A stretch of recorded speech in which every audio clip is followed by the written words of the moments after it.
کیا طاقت تھی، کیا آواز تھی کہ ایسے اسود و احمر بھاگے ہوئے چلے آ رہے ہیں. وہ کڑکا تھا ایک بجلی کا، یا کہ صوت ہادی، عرب کی زمین جس نے ساری ہلا دی. اور زمانے نے دیکھا آج 7 ارب کی آبادی میں 1 ارب 70 کروڑ کے قریب مسلمان ہیں. جاپان میں سب سے تیزی سے پھیلنے والا مذہب اسلام ہے. یورپ میں سب سے تیزی سے پھیلنے والا مذہب اسلام ہے. بے عمل صحیح، جیسے بھی صحیح، لیکن حضور علیہ الصلوۃ والسلام کا دین پھیلتا چلا جا رہا ہے. فرمایا جنت میں کل 120 صفیں ہوں گی. ٹوٹل صفیں جنت کی 120 ہوں گی. 40 صفیں آدم علیہ السلام سے لے کے حضرت عیسیٰ علیہ السلام تک تمام نبیوں کی امتوں کی ہوں گی. 80 صفیں صرف میری امت کی ہوں گی. یہ ہے حضور علیہ الصلوۃ والسلام کے پیغام کی آفاقیت. جدھر دیکھو حضور کے دیوانے دکھائی دیتے ہیں. اللہ ہمیں توفیق عمل دے. اگر ہم سچے، کھرے، سیدھے، 2 ٹوک مسلمان بن جائیں تو پوری کائنات ہمارے قدموں تلے ہے، اس لیے کہ ہم محمد عربی کے غلام ہیں. حضور کی وجہ سے کفر مٹا، اور حضور کی ذمہ داریوں میں شامل اسلام کا غلبہ کرنا. هو الذی ارسل رسولہ بالہدی ودین الحق لیظہرہ علی الدین کلہ. حضور علیہ الصلوۃ والسلام کے دین کو تمام ادیان پر غالب کرنا حضور علیہ الصلوۃ والسلام کا دیا ہوا دین اور پیغام ہے.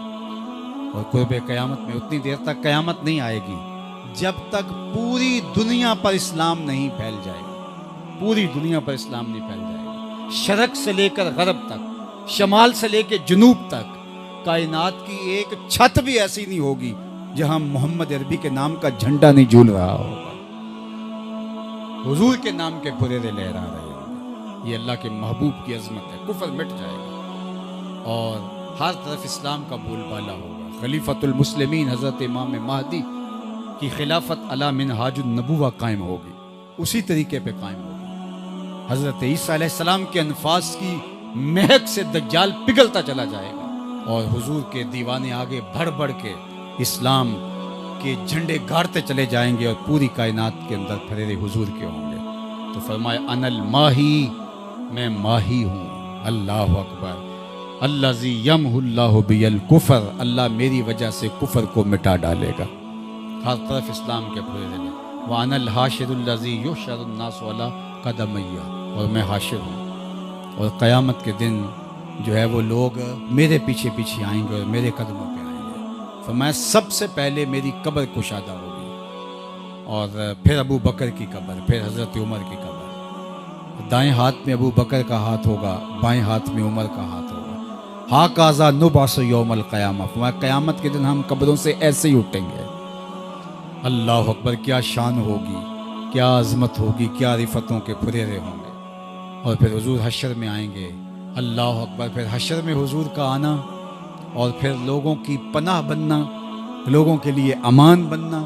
پیش حق مجدہ شفاعت کا سناتے جائیں گے، آپ روتے جائیں گے، ہم کو ہنساتے جائیں گے. وسعتیں دی ہیں خدا نے دامن محبوب کو، جرم کھلتے جائیں گے اور وہ چھپاتے جائیں گے. وَأَنَا الْعَاقِبُ الَّذِي لَيْسَ بَعْدَهُ نَبِيٌّ، اور میں عاقب ہوں. عاقب، اور عاقب وہ ہوتا ہے جس کے بعد کوئی نبی نہیں ہوتا. پس خدا بر ما شریعت ختم کر، بر رسول ما رسالت ختم کر. اللہ نے حضور کے بعد نبوت کا دروازہ بند کر دیا. اب کسی نبی کے آنے کی ضرورت نہیں. تمام انبیاء کی صفات کے جامع حضور علیہ الصلوۃ والسلام کی ذات ستودہ صفات ہیں. حسن یوسف دم عیسیٰ ید بیضا داری، آنچ خوباں ہما دارند تو تنہا داری. جو مختلف انبیاء کے اندر کمالات موجود ہیں وہ سارے ایک پیکر میں دیکھنے ہو تو محمد عربی کی چوکھٹ پہ آ جاؤ. یہاں تمہیں کمال بھی نظر آئے گا، جمال بھی نظر آئے گا، جود و نوال بھی نظر آئے گا. یہاں حسن بھی نظر آئے گا، حلم بھی نظر آئے گا، علم بھی نظر آئے گا، شان و شوکت بھی نظر آئے گی، رحمت بھی نظر آئے گی. اور یہاں ہاتھ میں تلوار پکڑے نبی جہاد فرماتا ہوا بھی دکھائی دے گا. ساری شانیں ایک پیکر کے اندر، ایک وجود کے اندر جو ہے وہ جمع کر دی گئی.